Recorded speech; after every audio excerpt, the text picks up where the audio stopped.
Hi, this is Nilu here with Heston, and today we're going to make a cheddar jalapeno cornbread on our Heston outdoor grill.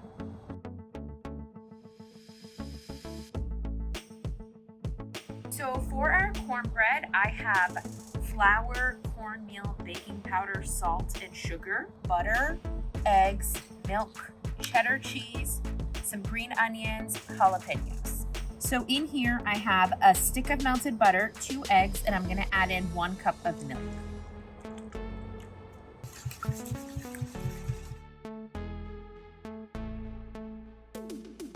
And I'm going to mix them together, but make sure not to over mix.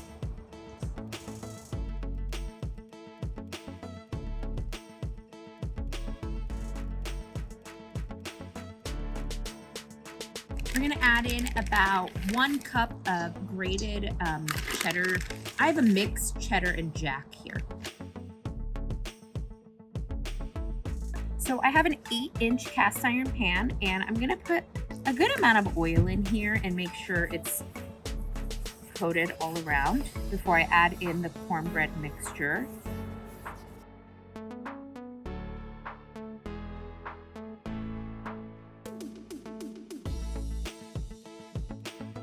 So I'm gonna go ahead and put this directly on the grill, and the grill is at a medium-high heat, and you're gonna cook it with the hood closed for about 20 minutes.